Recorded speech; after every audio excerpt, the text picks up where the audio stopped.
My rich wife, the CEO, threw me out after believing her sister's lies. 3 weeks later, she asked if I'd reflected instead. I handed her divorce papers. Her sister lost it. You know how they say hindsight's 20/20? Well, let me tell you something. Sometimes you can see the train wreck coming from a mile away, but you're too damn stubborn to get off the tracks. That's basically the story of my life, or at least the 44 years leading up to this spectacular mess I'm about to lay on you. My name's Marcus Hale, and up until about 3 months ago, I thought I was living the American dream. Picture this, a decent-looking guy with a solid career in project management, married to one of the most powerful women in the city. Clara Whitmore. Yeah, that Whitmore, the one whose face graces the cover of Forbes every other month, was my wife. CEO of Whitmore Luxury Real Estate, a company that basically owns half the prime real estate from Manhattan to the Hamptons. When people heard I was married to Clara Whitmore, their jaws would hit the floor so hard you could hear the thud from 3 blocks away. On paper, we were absolutely perfect. She brought the big bucks, the connections, the kind of influence that gets you tables at restaurants that don't even have names on their doors. Me? I brought stability, reliability, and what she used to call that charming everyman quality that keeps me grounded. Translation: I was the normal guy who made her feel like she wasn't completely living in an ivory tower made of $100 bills. Our wedding photos looked like something straight out of Architectural Digest.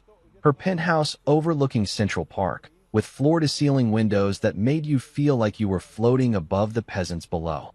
The marble kitchen island cost more than most people's cars, and don't even get me started on the wine cellar that housed bottles worth more than my college education. Clara would joke that marrying me was the best investment she'd ever made, and I'd laugh along, thinking she meant it in the sweet, romantic way couples talk about being each other's better halves. Spoiler alert, she didn't.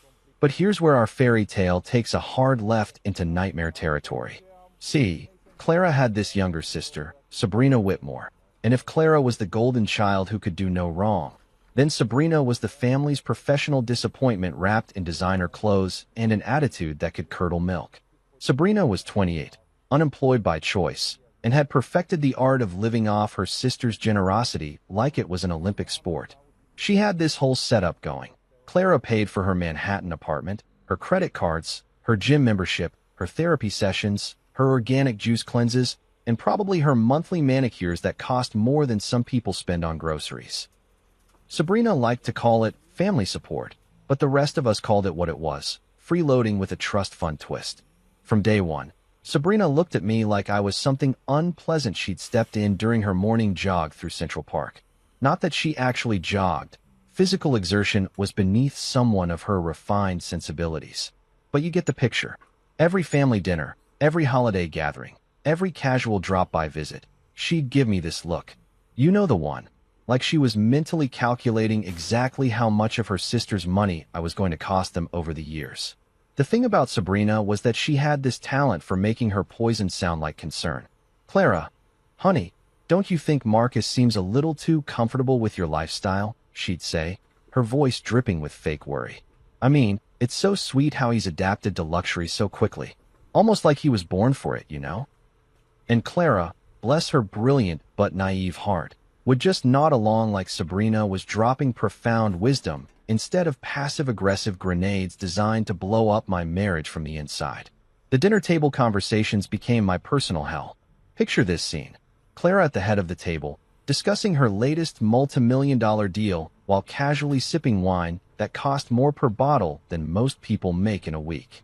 Me, trying to contribute something meaningful to the conversation while simultaneously wondering if my middle-class background was written all over my face like a scarlet letter. And Sabrina, sitting there with that smirk. Oh, that damn smirk, like she knew something the rest of us didn't.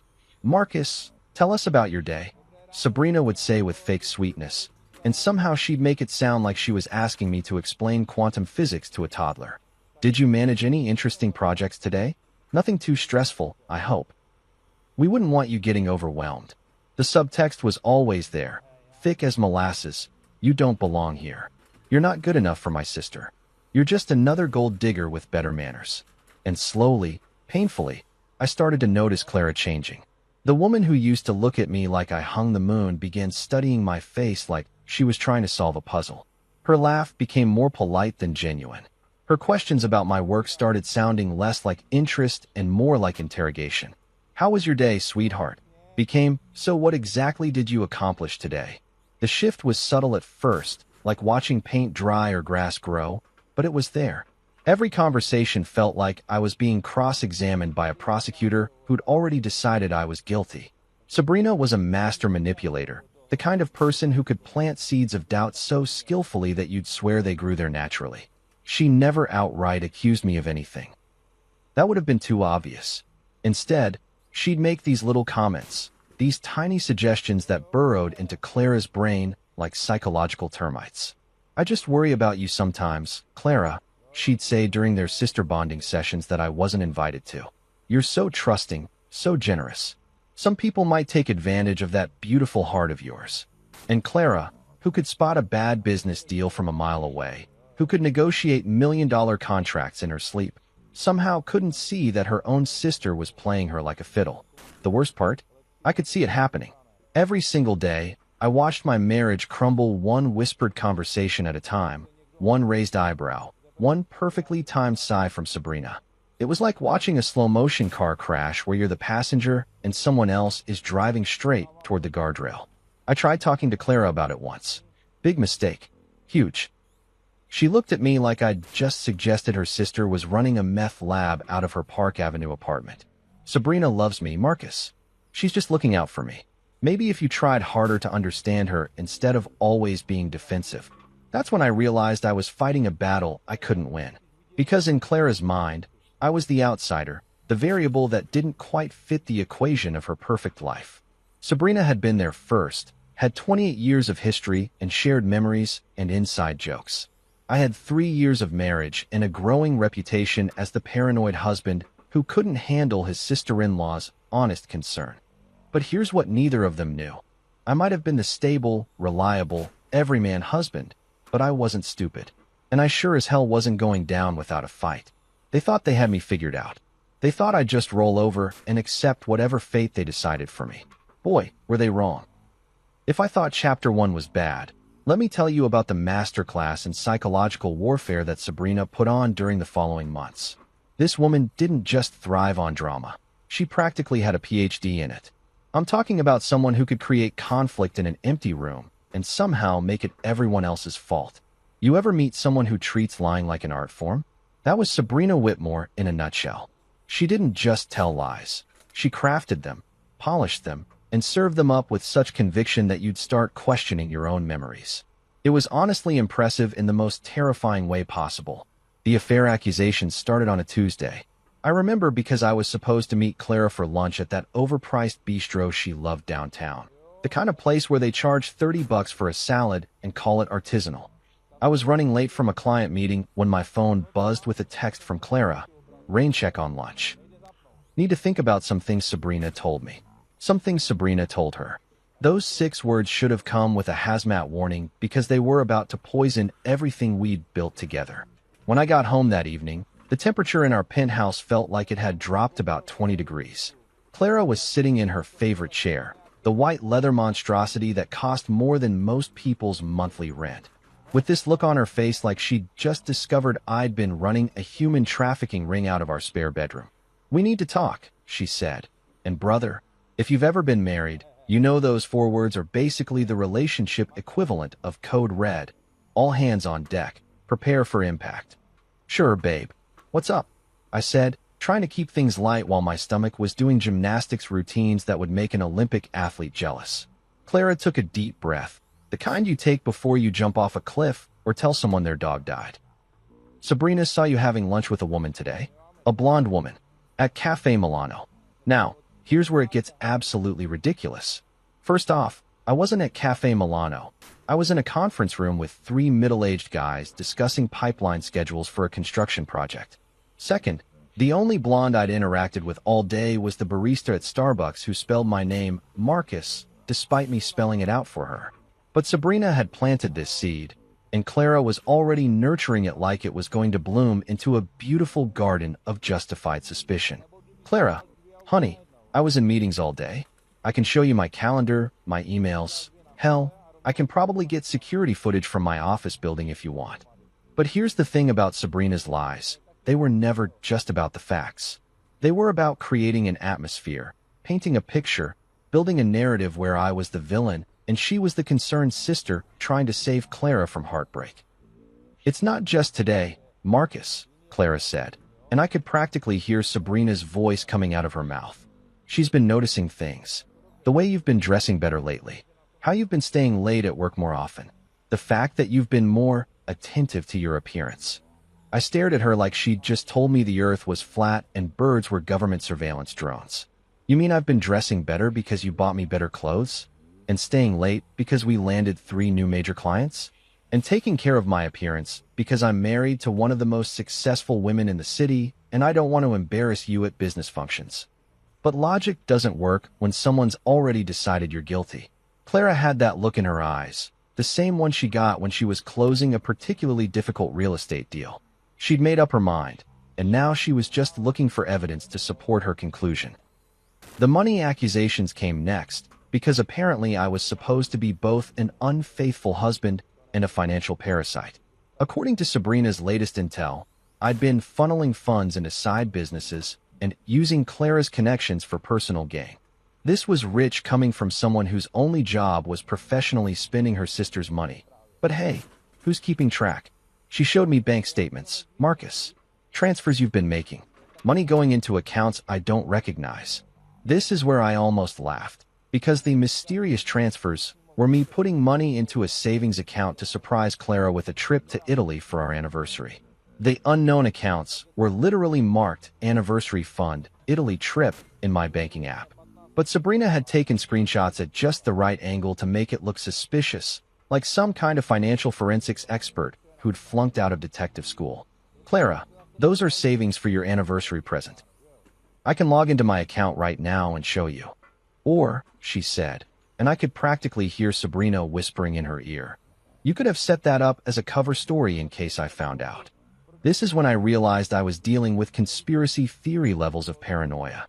No matter what evidence I provided, there was always another explanation that painted me as the bad guy. It was like playing chess with someone who changed the rules every time they were about to lose.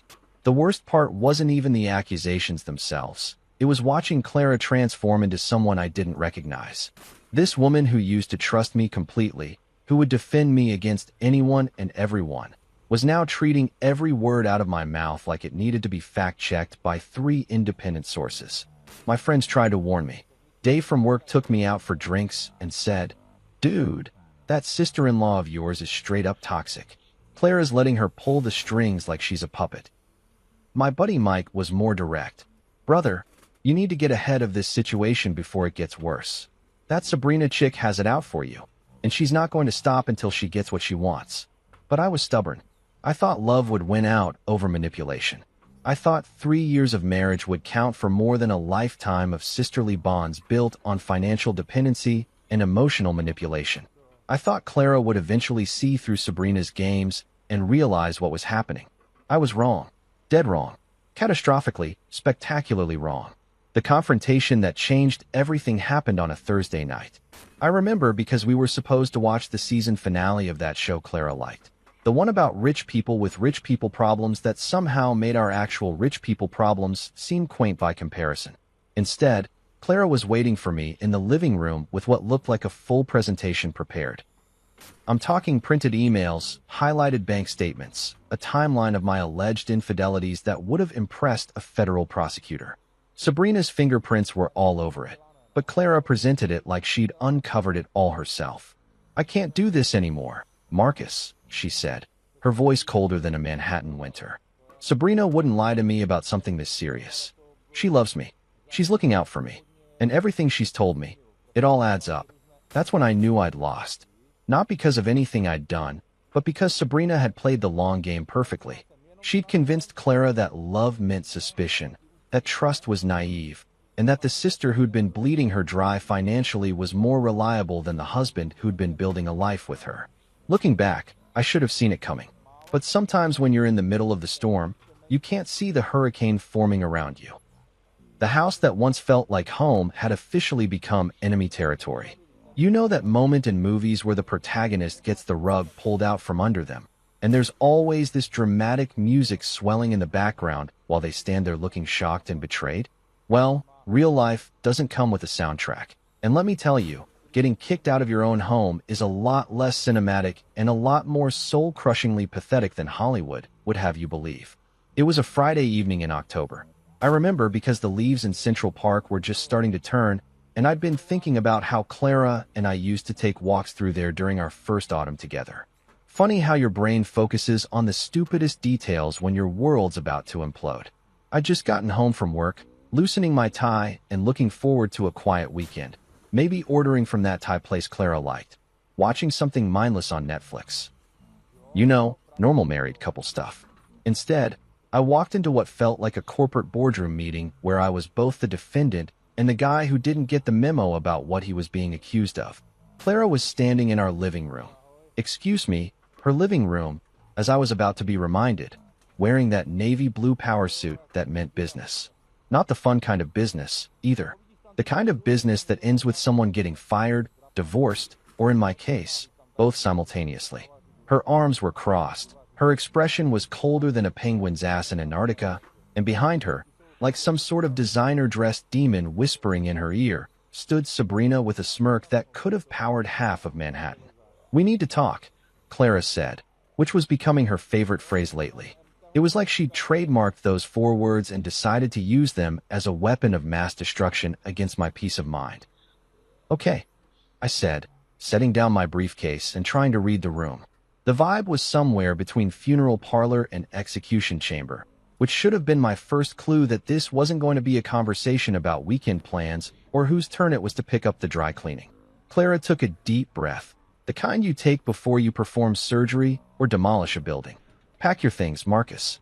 I can't trust you anymore." Just like that.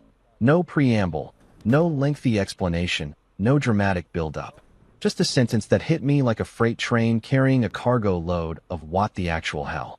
I stood there for a moment, waiting for the punchline or the hidden camera crew or literally anything that would make this make sense. "I'm sorry, what?" I managed to say, because apparently my brain had decided to take a little vacation right when I needed it most. "You heard me," Clara said, and her voice had that flat, executive tone she used when she was firing underperforming employees. "I want you out of this house. Tonight. I can't have someone I don't trust living under my roof anymore." Under her roof. Not our roof. Her roof. Because apparently, 3 years of marriage had just been me crashing at Clara's place like some kind of overstayed house guest who'd finally worn out his welcome. Behind her, Sabrina was practically vibrating with satisfaction. She wasn't even trying to hide her glee anymore. The mask was off, the gloves were down, and she was basking in her victory like a cat who'd just caught the biggest, dumbest mouse in the history of pest control. "Clara, honey, let's talk about this," I said, trying to keep my voice calm and reasonable, like I was negotiating a business deal instead of fighting for my marriage. "Whatever Sabrina told you. Don't." Clara held up her hand like a traffic cop stopping a speeding car. "Don't you dare try to turn this around on my sister. Sabrina didn't make you lie to me. Sabrina didn't make you sneak around behind my back. Sabrina didn't make you use me for my money and connections." It was like listening to a greatest hits album of all the garbage Sabrina had been feeding her for months. Suggestion Every that had been accusation, slowly killing our every marriage was twisted right there half-truth, in Clara's every voice, poisonous. delivered with the conviction of someone who'd completely bought into the con. "None of that is true, Clara, and you know it," I said, and I could hear the desperation creeping into my voice despite my best efforts to stay cool. "I've never lied to you. I've never cheated on you, and I sure as hell have never used you for anything. I love you." Sabrina actually snorted at that. Literally snorted, like I'd just told the world's worst joke at the world's most inappropriate time. "Oh, please, Marcus. Save the performance for someone who's buying tickets. I'm not talking to you," I said, turning to look directly at her for the first time since this nightmare conversation started. "In fact, I'm pretty sure none of this is any of your damn business. It became my business the moment you started hurting my sister." Sabrina shot back, her voice dripping with fake righteous indignation. Clara deserves better than someone who lies to her face every single day. That's when Clara stepped in, and the way she positioned herself, slightly in front of Sabrina, like she was protecting her from me, told me everything I needed to know about where her loyalties lay. Sabrina wouldn't lie to me about something this serious. Marcus. She loves me. She's looking out for me. And frankly, she's been right about you from the beginning. Right about me from the beginning.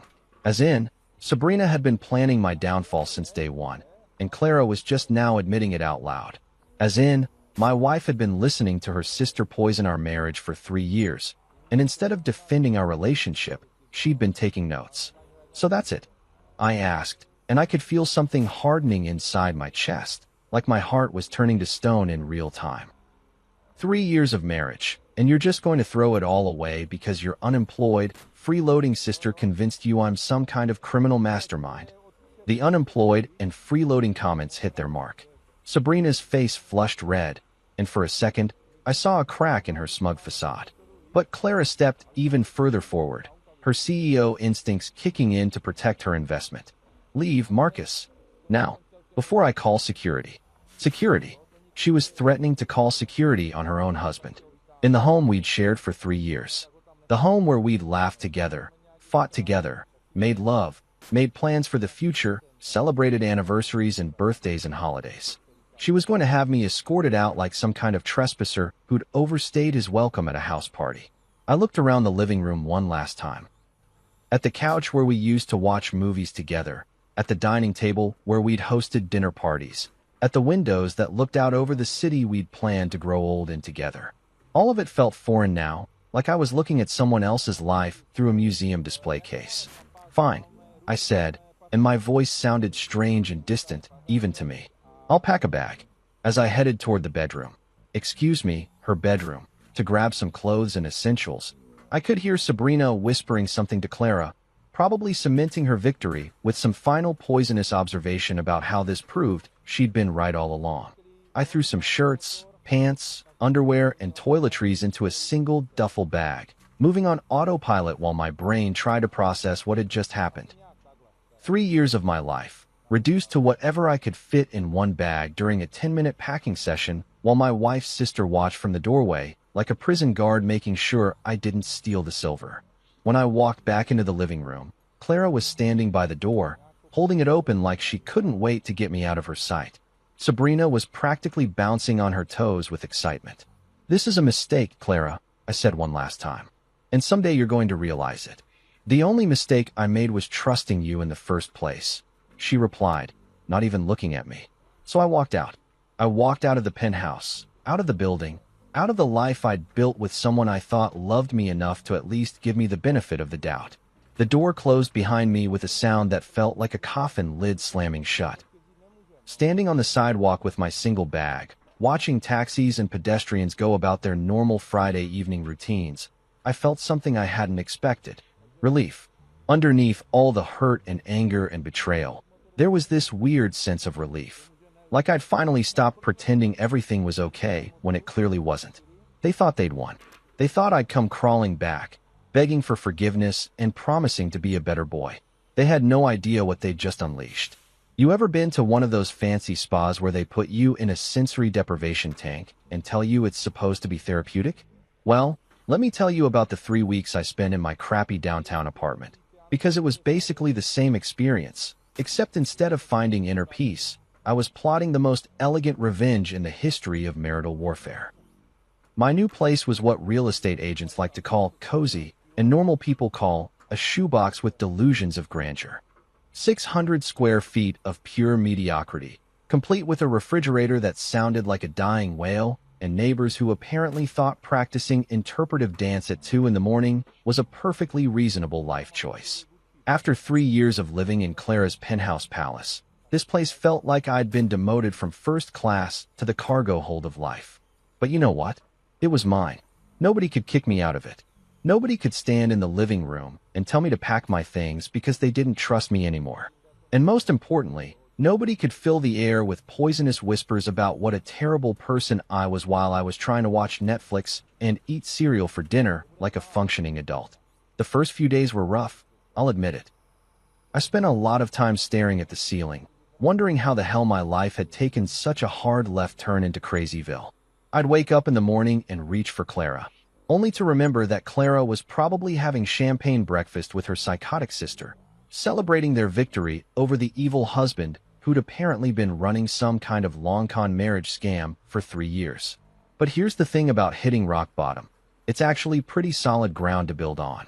And while I was sitting there in my apartment, eating takeout Chinese food and wondering if this was what a midlife crisis looked like, something interesting started happening. My phone wasn't ringing. Not once. Not a single call from Clara asking how I was doing, or if I was okay, or if maybe we should talk about things like adults instead of letting her sister orchestrate my exile, like some kind of designer-dressed puppet master. Radio silence. Complete and total radio silence. Which told me everything I needed to know about how much my 3-year marriage had really meant to her. Apparently, throwing out your husband was like throwing out old furniture. Once it's gone, you don't really think about it anymore. But Sabrina? Oh, Sabrina was having the time of her life. Social media became her personal victory lap, and I got to watch the whole show from my front row seat in Loserville. Instagram stories featuring expensive lunches with captions like, "So grateful for family, who really have your back." Facebook posts about toxic people and how sometimes you have to cut dead weight to truly flourish. Twitter updates about supporting strong women who deserve better. Each post was like a little digital middle finger aimed directly at me, and the worst part? She was doing it all from Clara's accounts, Clara's events, Clara's money. The unemployed sister who'd never worked a day in her life was playing social media influencer with someone else's success, and somehow I was the villain in this story. But instead of getting pissed off, which is what the old Marcus would have done, I started getting curious. Because here's what didn't add up. If I was such a terrible husband, such a lying, cheating, money-grabbing scumbag, why wasn't Clara talking about it? Why wasn't she posting her own free-at-last celebration posts? Why was Sabrina doing all the public victory dancing while Clara stayed conspicuously quiet? That's when I started paying attention to the details. And brother, when you're a project manager who spent 20 years of his career catching other people's mistakes and fixing other people's messes, you develop a pretty good eye for things that don't quite line up. Like the fact that Clara's company had been unusually quiet lately. No big announcements, no new developments, no press releases about record-breaking sales quarters. For a woman who usually treated her business success like a full-contact sport, the silence was deafening. Like the fact that Sabrina's social media posts, while frequent and obnoxious, were all taking place at the same handful of locations. The Penthouse, that overpriced cafe Clara liked, the same 3 or 4 restaurants. For someone who was supposedly living her best life, she wasn't getting around much. Like the fact that none of Clara's business associates or friends had reached out to me. Not to offer condolences, not to ask what happened, not even to be nosy about the divorce rumors that were probably circulating through their social circles like wildfire. In a community where gossip traveled faster than bad stock tips, the complete silence was weird. So I started doing what I do best, research. Not the creepy stalker kind of research. I'm not a psychopath. But the methodical, professional kind of research that comes from years of managing complex projects where one missed detail can cost everyone involved a fortune. I started with the easy stuff. Public records, business filings, anything that was legally available to anyone who bothered to look. And that's when things started getting interesting. Turns out, Whitmore Luxury Real Estate had been having what you might call a challenging fiscal quarter. Several deals had fallen through. A couple of major investors had pulled out, and there were some regulatory issues with a development project that had been Clara's pet project for the past 2 years. Nothing catastrophic, but definitely not the kind of smooth sailing Clara was used to. Then I started looking into the prenup.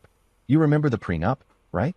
The one Clara had insisted on back when we were so in love that she wanted to make sure I was protected if anything ever happened to her business empire? The one she drafted when she was still thinking with her heart, instead of listening to her sister's paranoid fantasies? Here's something most people don't know about prenups. They're not just about protecting the wealthy spouse from the poor spouse. Sometimes, depending on how they're written and when they're signed, they can work the other way around. Especially when the wealthy spouse initiates a divorce based on false accusations and refuses to attempt counseling or mediation. I spent hours reading through that document, and let me tell you, 3 years ago, Clara had been a very different person from current Clara. 3 years ago, Clara had been madly in love and wanted to make sure I felt secure in our marriage. She'd insisted on clauses that would protect me if she ever became abusive, controlling, or unfaithful. She'd included provisions for substantial alimony if the marriage ended due to her misconduct or unreasonable behavior. Unreasonable behavior. Like, say, throwing your husband out of the house based on lies told by your freeloading sister, without any evidence of actual wrongdoing, and refusing to even attempt to work through your problems like adults. Current Clara probably didn't even remember those clauses. She'd been so focused on protecting her assets from a hypothetical bad husband that she'd accidentally created a legal safety net for the good husband she was about to throw away. While I was discovering this interesting legal tidbit, I also started documenting everything. Screenshots of Sabrina's social media posts, particularly the ones that could be interpreted as harassment or defamation. Records of all my attempts to contact Clara and work things out.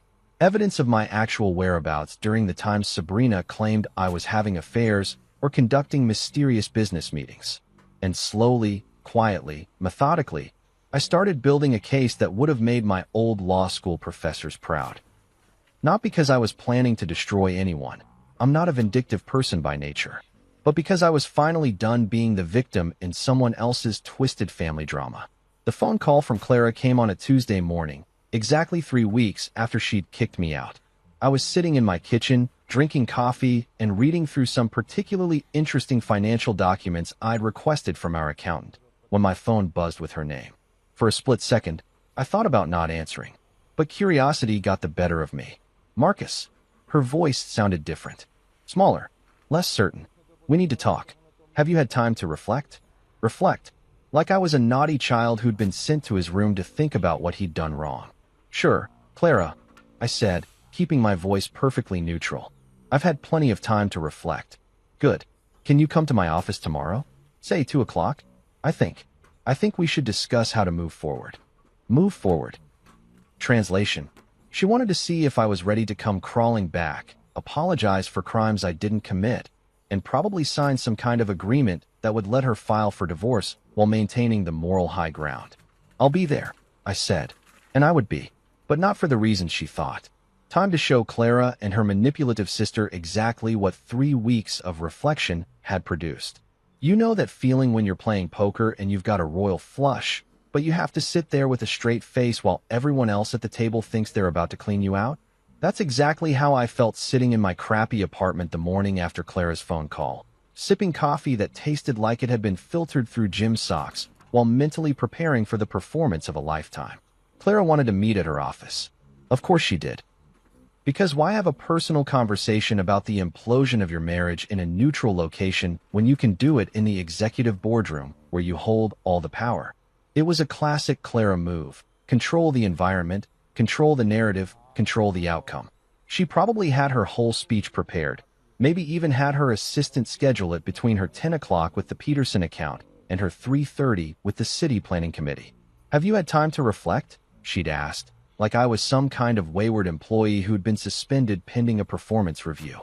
The arrogance of that question was honestly breathtaking. Here was a woman who'd thrown her husband out of their home based on the word of her professional mooch of a sister, and she was asking me if I'd learned my lesson yet. Oh, I'd reflected, all right. I'd reflected so hard I was practically a goddamn philosopher at this point. I spent the morning getting ready like I was preparing for war, which, in a way, I was. Shower, shave, the whole 9 yards. I put on my best suit, the charcoal gray one Clara had bought me for her company's annual gala last year, back when she was still proud to have me as arm candy at her business functions. Ironic, really. I was about to use her own gift to look professional while I systematically dismantled the assumptions that had led to this moment. The briefcase was the key prop in today's little drama. Black leather, expensive looking, the kind of thing that screams serious business in any corporate setting. Clara had given it to me for our 2nd anniversary, back when she thought having a project manager husband was charming instead of embarrassing.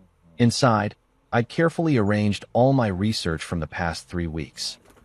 Copies of the prenup with the relevant sections highlighted, financial records, bank statements, screenshots of Sabrina's social media posts, documentation of my actual whereabouts during the times I was supposedly cheating. But the real beauty of my preparation wasn't what I'd included, it was what I'd left out. Because sometimes the most effective strategy isn't showing all your cards at once. Sometimes it's about letting your opponents think they know what you're holding while you keep the royal flush hidden until the perfect moment. I got to Clara's office building about 20 minutes early, because punctuality was one of those middle-class habits I'd never been able to shake, even after years of living in the penthouse.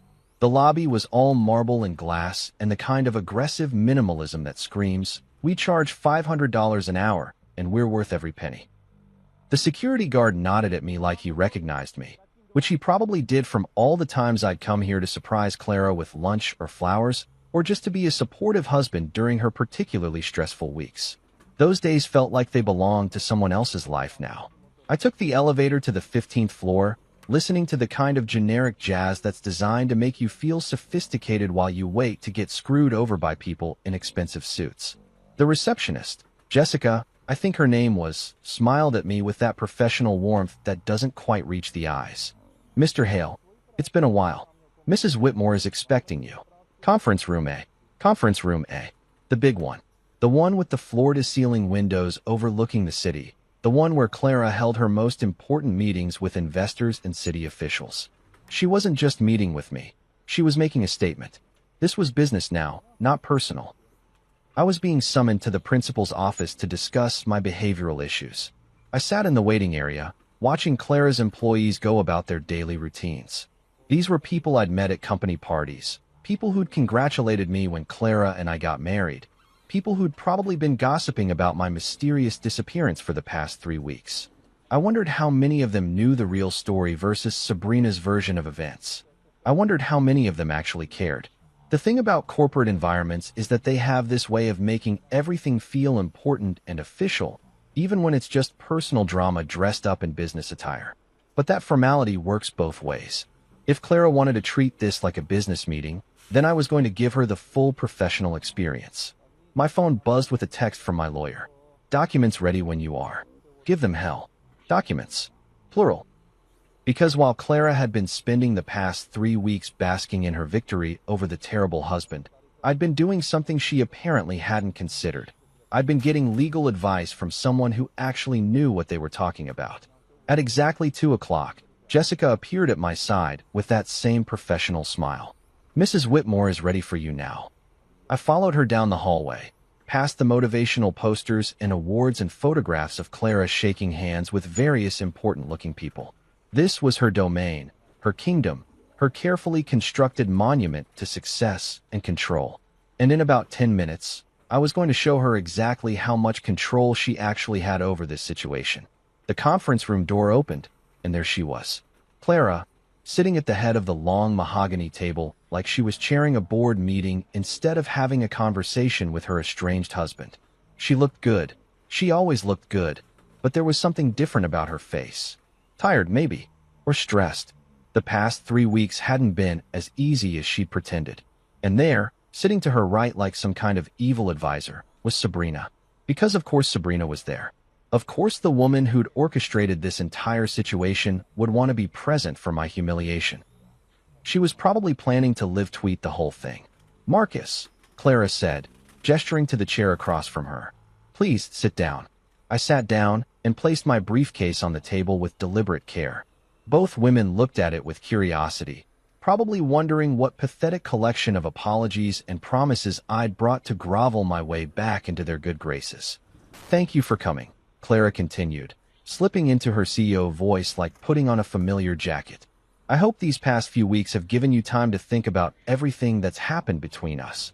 Everything that's happened between us. Like our marriage had just spontaneously combusted instead of being systematically destroyed by the woman sitting next to her." "Oh, I've been thinking," I said, keeping my voice calm and pleasant. "I've been thinking a lot." Sabrina leaned forward slightly, that familiar smirk playing around the corners of her mouth. She was enjoying this already, anticipating the moment when I'd break down and beg for forgiveness while she got to play the role of the protective sister who'd saved Clara from a terrible mistake. "Good," Clara said, "because I think we need to discuss how we're going to handle this situation going forward. Our marriage, our living arrangements, our future. Our future." The way she said it, with that slight pause, told me everything I needed to know about what kind of future she had in mind. There would be a divorce, probably with me taking the blame for the whole mess. There would be a settlement, probably heavily weighted in her favor. There would be a narrative where she was the successful businesswoman who'd been taken advantage of by a gold-digging husband, and Sabrina was the loyal sister who'd tried to warn her. It was a nice plan. Clean, simple, effective. Too bad for them that I'd spent the past 3 weeks coming up with a better one. Actually, Clara, I said, reaching for my briefcase, I think you're right. We do need to discuss our future. And I've brought along some materials that I think will help clarify exactly what that future is going to look like. The briefcase clicked open with a sound that seemed to echo in the suddenly quiet room. Both women were staring at me now with expressions that had shifted from confident control to something that looked suspiciously like uncertainty. Before we get started, I continued, pulling out a neat stack of papers. I just want to say that I've done a lot of reflecting over the past 3 weeks. About our marriage, about trust, about what happens when people make assumptions without checking the facts first. I placed the papers on the table between us and looked directly at Clara for the first time since I'd walked into the room. And what I've concluded is that you're absolutely right. We do need to discuss how we're going to handle this situation going forward. I slid the papers across the table to her with a smile that probably looked a lot more confident than I felt. Starting with these divorce papers, I'd like you to sign. You know that moment in chess when you move your queen into position and your opponent suddenly realizes they've been playing checkers this whole time? That's exactly what Clara's face looked like when those divorce papers hit the mahogany table with all the subtle impact of a nuclear bomb wrapped in legal letterhead. The silence in that conference room was so thick you could have cut it with a butter knife and served it as an appetizer at one of Clara's fancy business dinners. Both women were staring at the documents like I'd just pulled a live snake out of my briefcase instead of a perfectly legitimate legal filing that had been prepared by one of the best divorce attorneys in the city. Clara's hand was hovering over the papers like she was afraid they might burst into flames if she actually touched them. Her perfectly composed CEO mask was starting to crack around the edges, and I could practically see the gears turning in her head as she tried to figure out how the hell the meeting had gotten away from her this quickly. Sabrina, on the other hand, looked like someone had just told her Christmas was canceled and her trust fund had been donated to charity.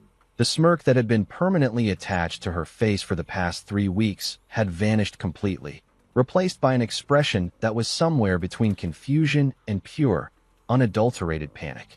What is this? Clara finally managed to say, her voice carrying just the tiniest tremor that told me I'd succeeded in rattling her cage in a way that probably hadn't happened since her first board meeting 20 years ago. Those are divorce papers, I said helpfully, like I was explaining basic math to a particularly slow kindergartner. You know, the legal documents that officially end a marriage when one party decides to throw the other party out of their shared home based on completely fabricated accusations. I kept my voice pleasant and conversational, the same tone I'd used to discuss the weather or ask someone to pass the salt. Professional courtesy, you might call it.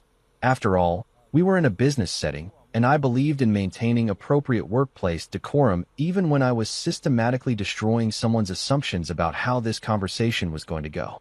Clara picked up the papers with hands that were definitely not as steady as they'd been 5 minutes ago.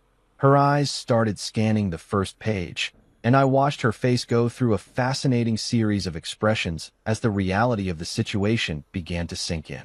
Confusion gave way to shock. Shock gave way to disbelief. And disbelief was rapidly approaching something that looked suspiciously like the early stages of pure terror. "Marcus," she said slowly, like she was trying to talk a jumpy horse into not throwing her off a cliff. "Surely we can discuss this like adults. There's no need for lawyers and legal proceedings. We can work something out privately." Privately. Translation: she wanted to negotiate this mess behind closed doors where she could control the narrative and minimize the damage to her reputation. Where she could spin it as a mutual decision instead of the train wreck it actually was. "Oh, we absolutely can discuss this like adults," I agreed cheerfully. "In fact, that's exactly what we're doing right now. You're an adult, I'm an adult, and these are adult consequences for adult decisions." Funny how that works, isn't it? Sabrina had been unusually quiet during this exchange, which should have been my first warning that she was about to do something spectacularly stupid. But I was so focused on watching Clara's world crumble in real time that I didn't notice the storm brewing in the cheap seats until it was too late. "You can't do this." Sabrina suddenly exploded, slamming her manicured hand down on the table hard enough to make the water glasses jump. "You can't just waltz in here and destroy my sister's life because you got caught red-handed." And there it was. The mask was completely off now, and Sabrina was showing her true colors in all their ugly, manipulative glory. Gone was the concerned sister act, the subtle poison whispered in Clara's ear. This was pure, undiluted rage from someone who'd just realized that her carefully constructed house of lies was about to come tumbling down around her ears. "Caught red-handed doing what, exactly?" I asked, turning to look at her directly for the first time since this whole circus had started. "Please, enlighten me. What exactly was I caught doing?" "You know what you did," she shrieked, her voice hitting a pitch that probably had dogs howling 3 blocks away. "The affairs, the money, the lies."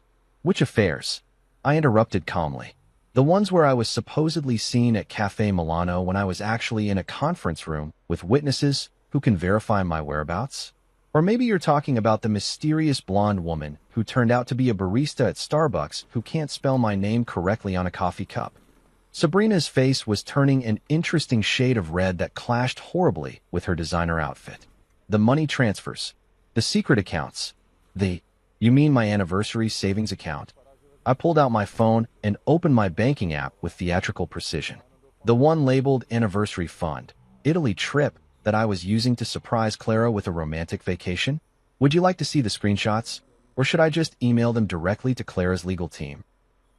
This was the beautiful thing about dealing with pathological liars. They never expect you to have actual facts to back up your side of the story. They get so used to operating in a world of whispered suggestions and manufactured drama that they forget normal people keep records of things like bank statements and work schedules. Clara was still reading through the divorce papers, and I could tell she'd gotten to the really interesting parts because her face had gone from pale to absolutely ghostly. She was looking at the prenup clauses, the ones that spelled out in excruciating legal detail exactly what happened when a marriage ended due to unreasonable behavior on the part of the wealthy spouse. Unreasonable behavior. Like refusing to investigate accusations before acting on them. Like throwing your spouse out of the marital home without cause. Like prioritizing the word of a financially dependent family member over the person you'd promised to love, honor, and trust until death do you part. "Marcus," Clara said quietly, and for the first time in months, she sounded like the woman I'd married instead of the CO who'd been interrogating me over dinner for weeks. "These clauses, I don't remember agreeing to these terms." "You insisted on them," I reminded her gently. "You said you wanted me to feel secure in our marriage. You said you never wanted me to worry that you might use your wealth as a weapon against me if things got difficult." The irony was so thick you could have used it to pave roads. Clara had been so concerned about protecting me from hypothetical future Clara that she'd accidentally created a legal safety net for exactly this situation. Sabrina was reading over Clara's shoulder now, and I watched her face go from red to white to an interesting shade of green as she realized what those highlighted sections actually meant. Her sister, her meal ticket, her source of income, her entire lifestyle, was about to become significantly less wealthy, and it was all because of the lies Sabrina herself had planted. "Clara, you can't sign this," Sabrina whispered urgently. "There has to be another way. You can fight it." "You can." "Fight what?" Clara asked, and her voice sounded hollow and defeated. "Fight the prenup I insisted on. Fight the documented evidence that Marcus wasn't actually cheating. Fight the fact that I threw my husband out of our home based on accusations I never bothered to verify." She looked up at me, and for a moment, I saw a flash of the woman I'd fallen in love with 4 years ago. The one who was brilliant and successful, but also vulnerable and uncertain beneath all that corporate armor. "How much?" she asked quietly. I pretended to think about it for a moment, even though I'd memorized every single clause and calculation weeks ago. "According to the prenup you drafted, and given the circumstances of our separation, the monthly alimony comes out to roughly 30% of your net income for the next 5 years, with a lump sum payment of $2.4 million to be paid within 60 days of the divorce decree."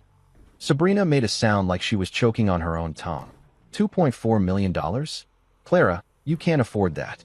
The business, the expenses, the gambling debts. I suggested helpfully. Oh yes, we'll definitely need to discuss those. Both women went very, very still. Even the air in the room seemed to stop moving, like the entire building was holding its breath to see what would happen next.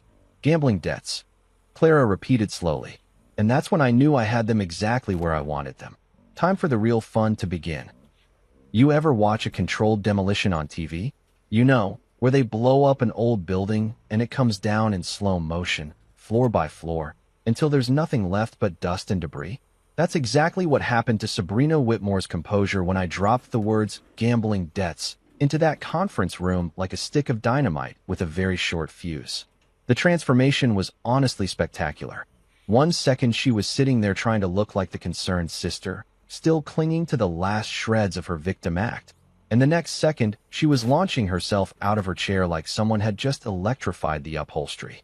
"You bastard," she screamed, and I mean screamed, the kind of sound that probably sent every dog in a 5-block radius running for cover. "You lying, manipulative bastard. You can't prove anything." But there's the beautiful thing about gambling addicts, especially the kind who think they're smarter than everyone else.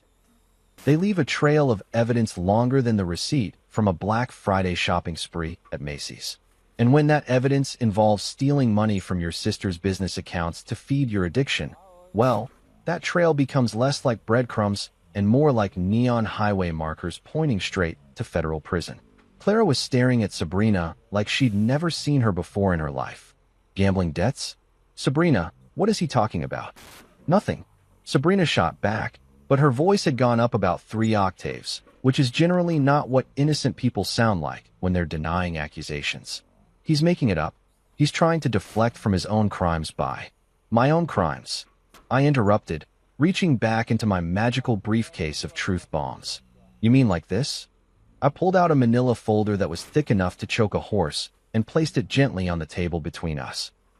The silence that followed was so complete I could hear the air conditioning humming in the vents overhead. "These are bank statements," I said conversationally, like I was discussing the weather instead of about to destroy someone's entire life. Not mine, obviously, since you've already established that my finances are an open book.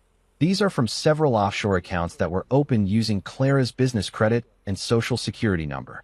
Clara's face went from pale to absolutely ghostly. "What are you talking about, Marcus?" "Well, it's interesting," I continued, opening the folder and spreading out the documents with the kind of care usually reserved for handling ancient manuscripts. "It seems someone has been making regular transfers from Whitmore Luxury Real Estate's operating accounts into these offshore holdings for the past 18 months. Small amounts at first, 5,000 here, 10,000 there, but gradually increasing in frequency and size." Sabrina was standing now, backing away from the table like the papers were radioactive. "You can't, that's not. How did I get these?" I smiled at her with all the warmth of a shark who'd just spotted a wounded seal. Funny thing about being married to a CEO, you pick up a few contacts in the financial investigation business. Turns out, when you pay the right people enough money, they can trace just about any financial irregularity back to its source. I pulled out another sheet. This one with highlighted sections that looked like a Christmas tree had exploded all over it. This particular account shows regular withdrawals at various casinos in Atlantic City, Las Vegas, and, my personal favorite, an online poker site called Lucky Lady's Last Chance. Really classy name, by the way. Very subtle. Clara was reading over my shoulder now, her breathing getting shallow and quick like someone was slowly squeezing all the air out of the room. "Sabrina, please tell me this isn't what it looks like."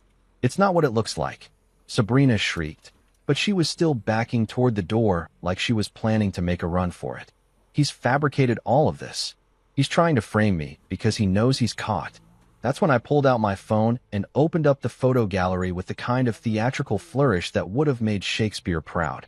"You know, Sabrina, for someone who's supposedly being framed, you sure do take a lot of selfies at casino tables." The photos were beautiful, really. Crystal clear shots of Sabrina living her best life at blackjack tables, slot machines, and poker games, all tagged with locations and timestamps that corresponded perfectly with the dates of the mysterious account withdrawals. Social media had been her downfall. She'd been so proud of her high-roller lifestyle that she'd documented every single gambling session like she was creating evidence for her own prosecution. "These are from your Instagram account," I explained helpfully to Clara, who was staring at the photos like they were pictures of her sister committing murder. Apparently, Sabrina thought her gambling adventures were worth sharing with the world. Very civic-minded of her, really. Made my investigator's job much easier. Clara's voice was barely above a whisper. "You stole from my company? You stole from me. I didn't steal anything." Sabrina was full-on hyperventilating now, her designer dress sticking to her, with sweat despite the air conditioning that was probably set to Arctic. "It was just borrowing. I was going to pay it back. I was on a winning streak, and—" "A winning streak?" I laughed, and I'll admit it wasn't a particularly nice laugh. "According to these records, you've lost approximately $473,000 over the past 18 months. If that's a winning streak, I'd hate to see what you consider a losing streak." The number hit Clara like a physical blow. She actually staggered backward and had to grab the edge of the conference table to keep herself upright. $473,000? Sabrina, that's almost half our emergency operating fund. It would have been more, I added cheerfully, but the accounts got flagged by the fraud prevention system last month. Turns out banks get suspicious when someone suddenly starts making large transfers to offshore gambling sites. Who knew? That's when Sabrina completely lost what was left of her mind. She started screaming, not words, just pure, inarticulate rage, and before anyone could react, she grabbed the water pitcher from the conference table and hurled it at me with the kind of accuracy that suggested she'd been practicing. I ducked. The pitcher shattered against the wall behind me in a very satisfying explosion of glass and water, and suddenly the conference room looked like a hurricane had blown through it. "You destroyed everything," she screamed, advancing on me with her hands curved into claws like she was planning to scratch my eyes out. "Everything I worked for, everything I built, everything you built." Clara's voice cut through the chaos like a sword through silk. "You built nothing, Sabrina. You've never worked a day in your life. You've been living off my money, stealing from my company, and apparently lying to me about everything for years." The sisters were facing each other now across the wreckage of the conference room, and the family resemblance had never been clearer. They had the same bone structure, the same general build, but Clara looked like strength and determination, while Sabrina looked like those qualities had been twisted into something desperate and ugly. "I protected you from him," Sabrina shrieked, pointing at me like I was the devil himself. "He was using you. He was going to take everything you worked for. The only person who's been taking everything I worked for is you." Clara shot back, and her voice had that cutting edge that made her opponents in business negotiations break out in cold sweats. "You've been robbing me blind while telling me my husband was the criminal." I decided this was probably a good time to interject before someone ended up needing medical attention. "Clara, I think we should call security. And probably the police.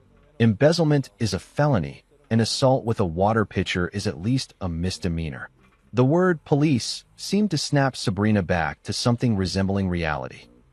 She stopped advancing on me and started looking around the room like she was just now realizing how completely screwed she was.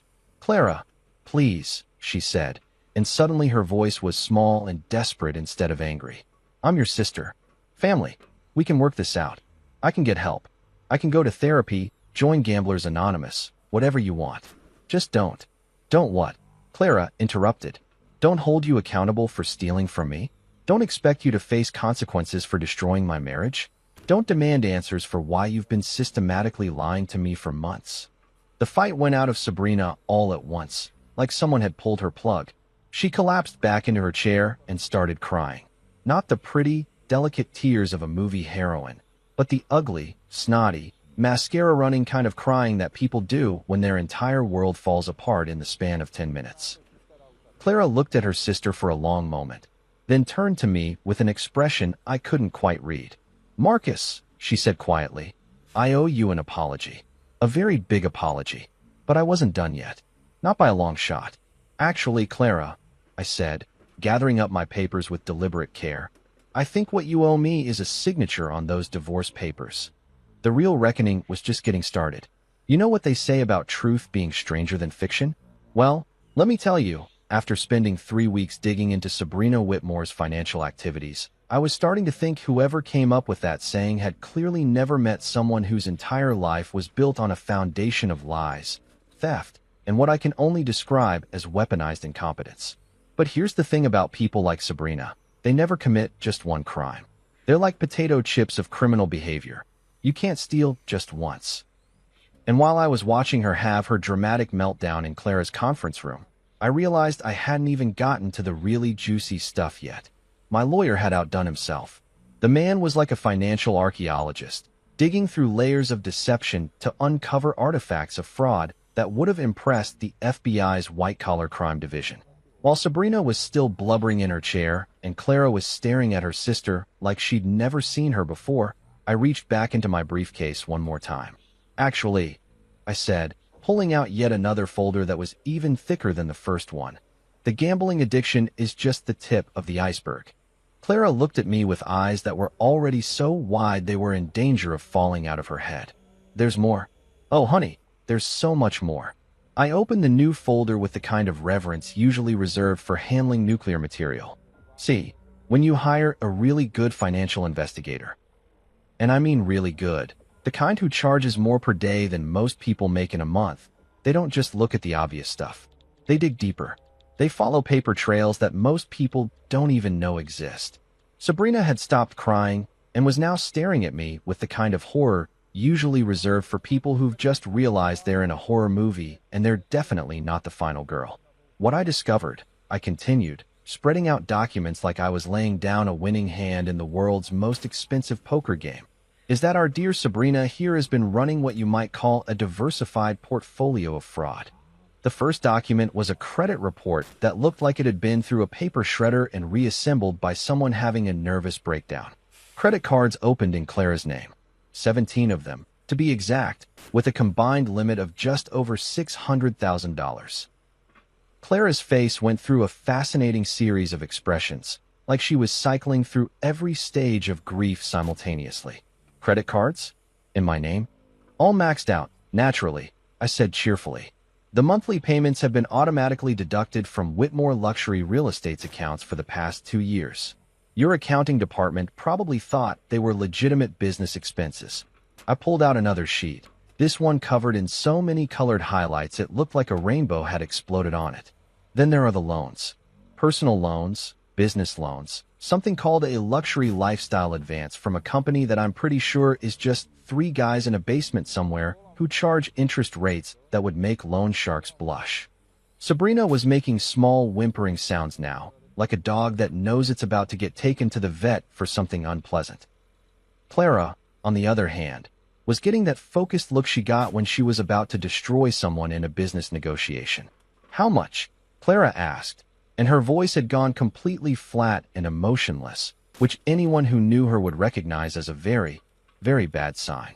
I pretended to consult my notes, even though I had these numbers memorized down to the penny. "Well, if we include the gambling losses, the credit card debt, the various loans, and the compound interest on everything, we're looking at approximately $1.2 million in total debt that's been systematically transferred onto your personal and business credit." The silence that followed was so complete I could hear the elevator dinging in the hallway outside. Clara was staring at the documents like they were written in a foreign language, and Sabrina looked like she was seriously considering whether jumping out the 15th floor window would be preferable to whatever was about to happen next. But wait, there was more.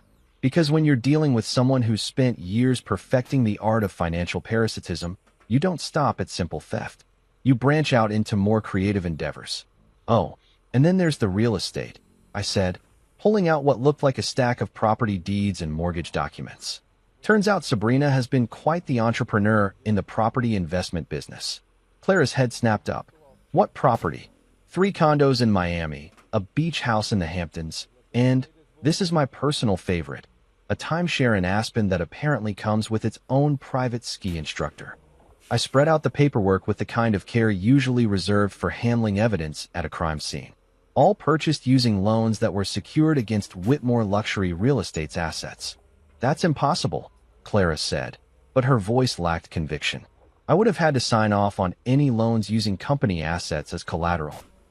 I pulled out a magnifying glass. Yes, I actually brought a magnifying glass, because sometimes you have to lean into the drama, and handed it to her along with one of the documents. Take a look at the signature line.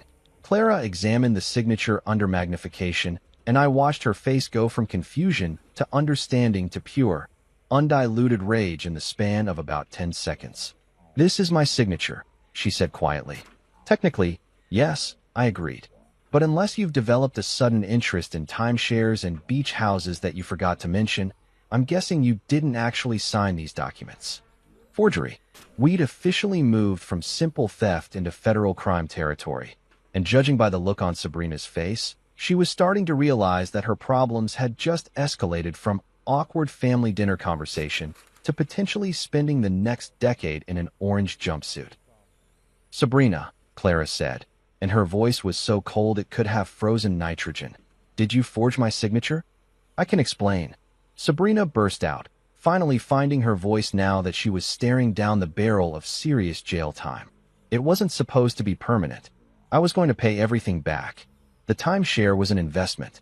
The condos were appreciating in value. It was all going to work out.